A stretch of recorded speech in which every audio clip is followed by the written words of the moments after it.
Rubin here with you on Enlightened World Network. And today's topic is assumptions. We make all kinds of assumptions in our lives that actually are very functional in many, many ways because they allow us to navigate perhaps more readily in the world. But at the same time, these assumptions serve to limit our perception. So we're going to dig in and explore this world of assumption and see how we might be able to make our assumptions more visible, that we might find freedom from them. So good morning, Rosalind. Welcome. So good to have you here with us this morning, and so good to have everybody else who's joining us here. Before we get started with assumptions, let's take a minute or two to get present. So let's take a deep breath in through your nose and hold it. And imagine clean, crisp oxygen flooding your lungs, flowing into your bloodstream, nourishing all your cells, all your organs, bringing vital life energy to your body and being. And as you exhale any stress, tension, negativity, fatigue. And now let's take another deep breath in through your nose and hold it.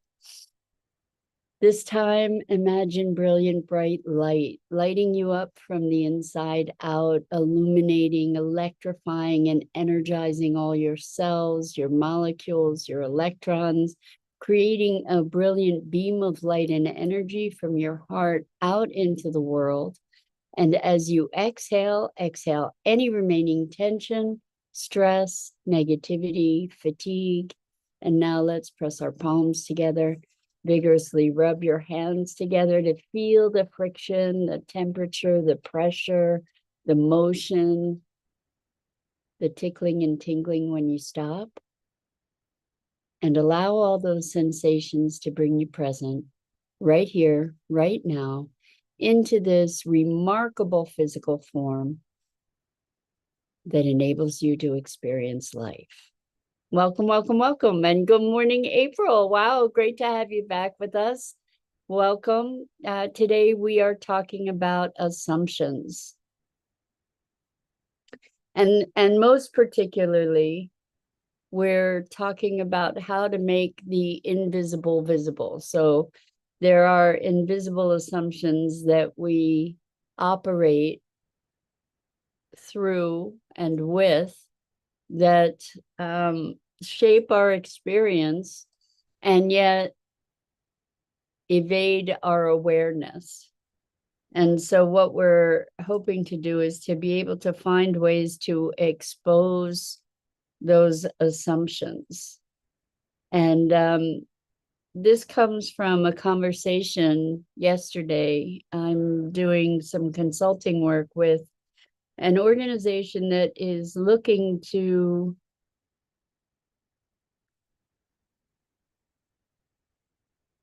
find ways into generating the world that they envision. And originally, the conversation was about how to heal, transcend white supremacy, racism, the patriarchy, the isms, sexism, ageism, although they weren't all explicitly named. And in our conversation, it was very, very interesting because that seemed like a noble endeavor. And then we got to having a richer conversation because we were looking at what is the system that is calling to be created. If you are, and we've talked about this before, but if you're directly addressing the isms, it's like playing whack-a-mole because the isms are a symptom. And so there was this underlying conversation that was that was what we needed to address. But the thing is that the isms emerge from a deeper source, and we get to be looking at what the deeper source and conversation might be. How this relates to this notion of assumptions is that there's public conversation right now about addressing racism and all the isms, okay? And how directly to address those problems. We've talked a lot about the problem with problem solving. But the thing is that when you're treating a symptom, other manifestations of that symptom are going to arise. When you look at the cause, like the deeper cause, then maybe you have a shot, if you get to recreate something. And then there are so many assumptions in our languaging. So when we talk about correcting the patriarchy, for example, we're talking about it as if it's a thing rather than a construct. It's a label that we have put on a certain set of a wide set of manifestations. And by using these labels in so many ways, what we're doing is making a vast assumption. And the first vast assumption is that we have a common understanding of what that label means. So we have a lot of jargon in our culture, and lots of popular buzzwords right now that are meant to be pointing at issues that call for attention. So the isms, the patriarchy, white supremacism, we talk about diversity and inclusion, which sounds like really good stuff, except we don't necessarily have a common definition of what that means. We just assume that we understand what one another means by saying these things. Even we can go so far on a whole different tangent when we talk about love or in relationship. If I can say I love you and you say you love me, well, what does that mean? What does it mean for you and what does it mean for me? We assume that because we're using the same words, we understand, or we have a mutuality of understanding. And I think that this can be a deep source of discord in our society, in our personal lives. If we look at the Constitution, liberty and justice for all. But when that was written, it didn't mean all. It meant all white men, right? It didn't mean people of color. It didn't mean women. And it didn't mean people who were enslaved. So while the words seemed overarching and expansive and inclusive, there was a meaning behind that wasn't written into those words. There was an assumption that it would not include certain people, that there were a whole collection of people that didn't qualify for all. And the assumption was so deep that it didn't have to be named. It didn't have to be for all white men, for example, because it was just a deep, deep, deep assumption. And I think that that's maybe an extreme but valid example of how we operate from assumptions. Like we assume, we have shorthand, we have code words for all kinds of things. Like one of the things we were looking at was underserved communities. And originally that sounded like, yeah, we want to serve underserved communities. Okay, great. That sounds laudable, right? But what's an underserved community? And why do you want to serve it? And when we got into looking more deeply at those definitions or those monikers, a new insight arose that there, what was the intention behind that, and what does it mean? You know, underserved communities is kind of a shorthand, a typical shorthand for communities of color.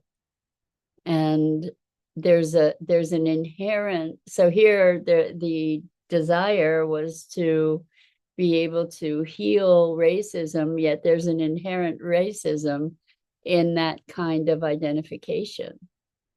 So it's a very interesting balancing act to be able to recognize the reality of certain patterns and behaviors that are toxic, like racism.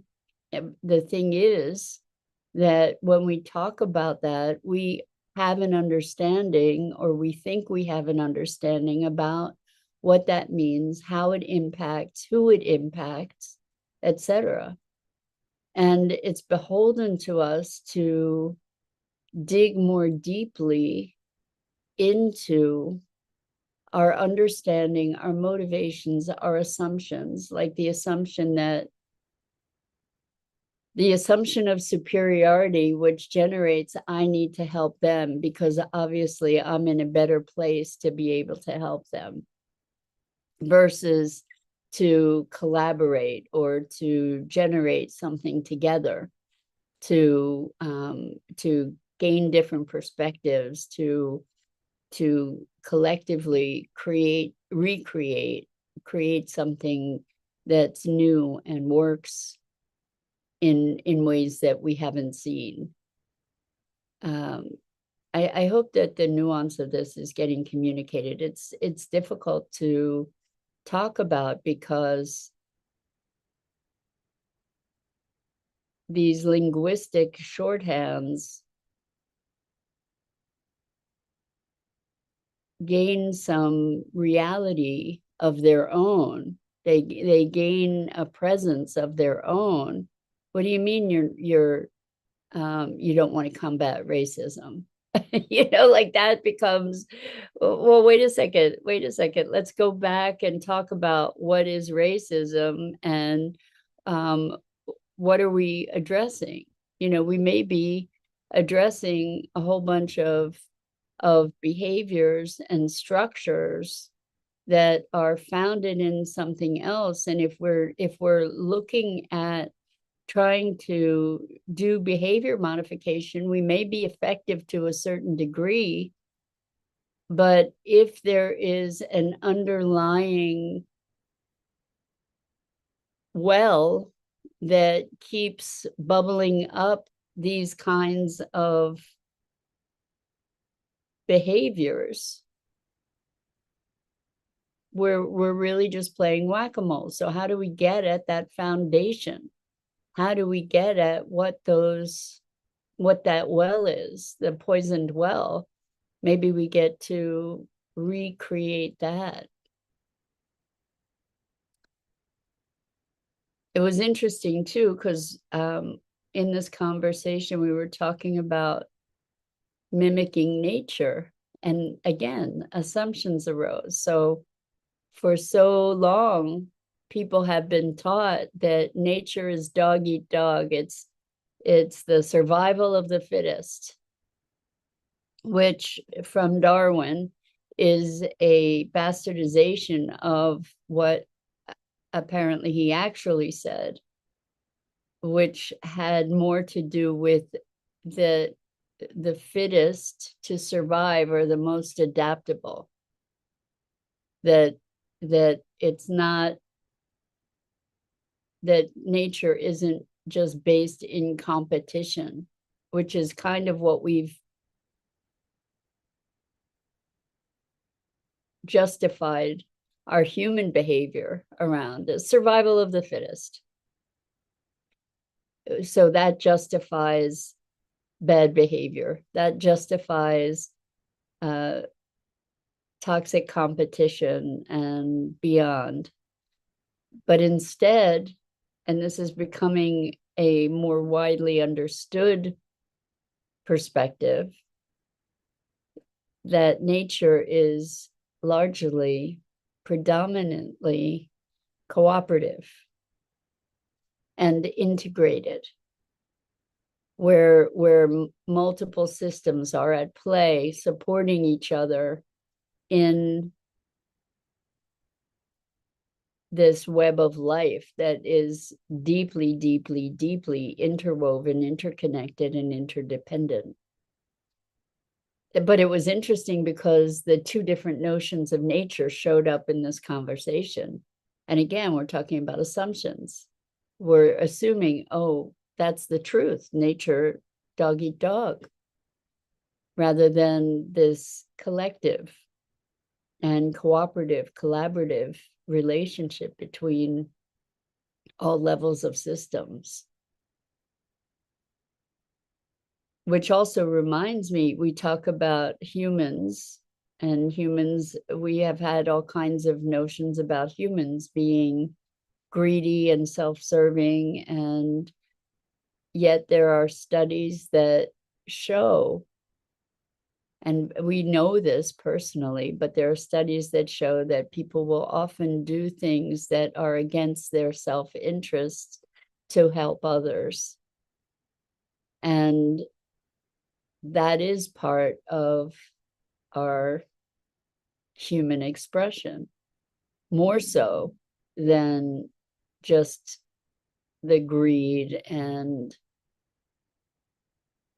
voracious hunger for more all the time. So the assumptions that we make color our experience. The assumptions that we make color our actions. If we're trying to do something, this is also a really good conversation. I think it's a different one though. The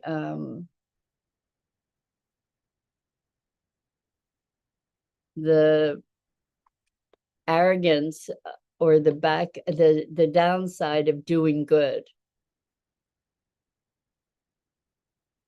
and fixing. So if I'm coming in and I'm saying, okay, you've got this problem, I'm going to come in, I'll be the savior, I'm going to come in and fix it. It's happened so many times with, this is again, I guess it is assumptions, with charitable organizations that are trying to fix a problem. So I remember a story about a community where the women were walking for miles to get water and spending so much time and energy and encountering potential dangers to be having to go and get this water and carry it back. And so some very well-meaning people, philanthropists, put some money together and had a well built. And it had negative impact on the community, and it also ended up not getting used. And why it had negative impact on the community interestingly, was that this time culturally, within this culture, the time that the women spent going to get the water was a time of community and communion with one another. And they connected with each other that way. They communicated, they wove together the tapestry of their community. And so the people who had only the best intentions came in thinking they know how to resolve this issue.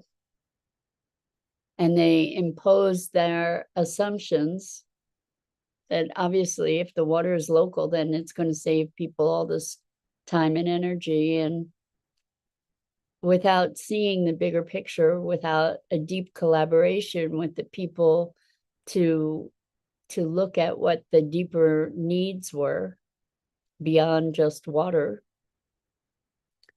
And as a result, the well lay fallow.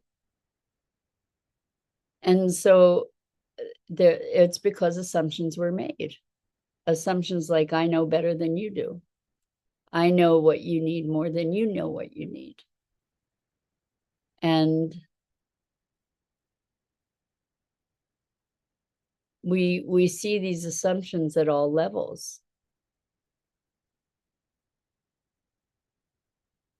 We see them when someone reacts to us in a particular way. We take it personally, typically, and make it about us, when in fact it might have nothing at all to do with us. We make assumptions, and then based on those assumptions, we then decide, well, I'm not going to talk to that person again, for example.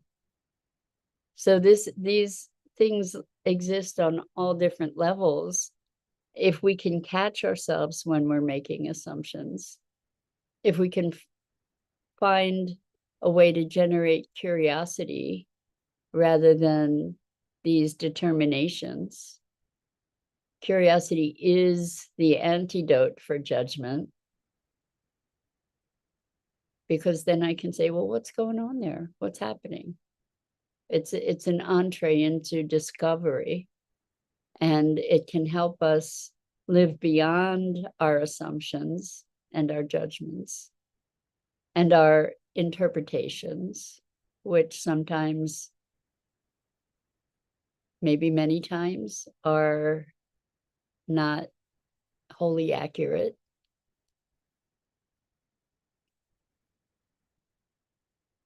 There's freedom available to us as we can identify the assumptions that we're making. So the assumptions, it's kind of like, I know you've heard the fish in water analogy, and the fish doesn't know it's in water necessarily because that's what it's surrounded by. That's just water, water everywhere, right? We don't even recognize it. So we don't recognize our assumptions. We don't typically recognize the underlying rhythm or baseline that's playing all the time. It's playing all the time, so we don't even hear it.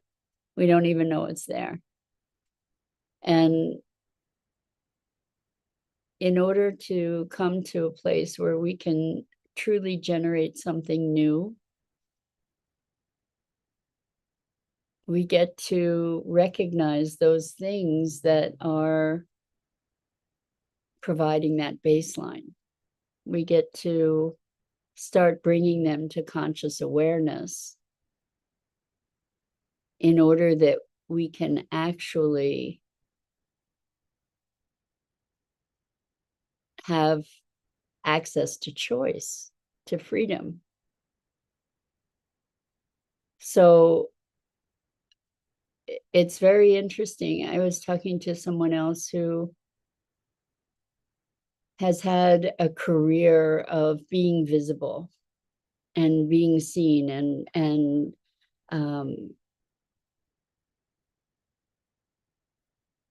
proving themselves And when I don't know that the proving themselves part was particularly visible until we were able to unearth some situations from childhood that then motivated this need to show how great they are, to develop this ego of success and performance in order to compensate for what the underlying source was. And like this behavior would show up in all different ways, but until like addressing each incident of the behavior isn't going to address the foundation. We needed to get down to what is the foundation motivation for all of this? Where is it coming from? And then we have the ability to make a shift. So Rosalind says, I often think the opposite of the spectrum. If I'm feeling sad, then I wonder what would open up to feel happy. I think that's a great exploration.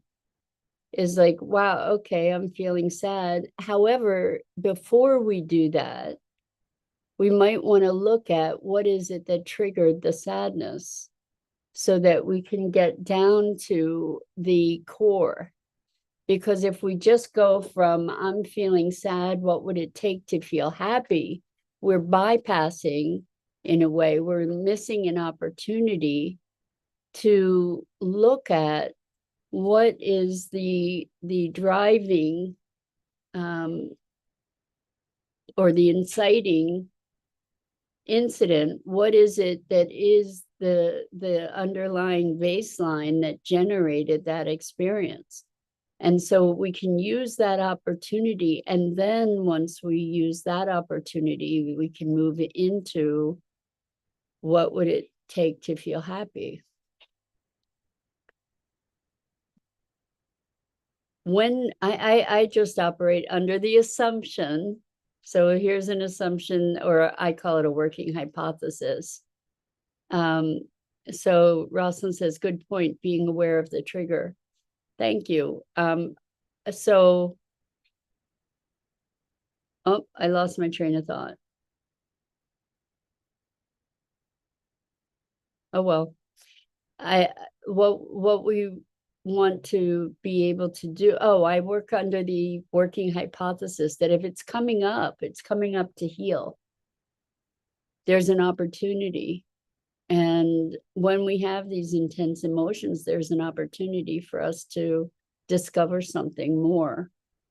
There's a place, a woundedness perhaps, that we can feel more deeply into and find through the attention required, we can maybe dissolve that trigger, that response, that wound. We can heal it.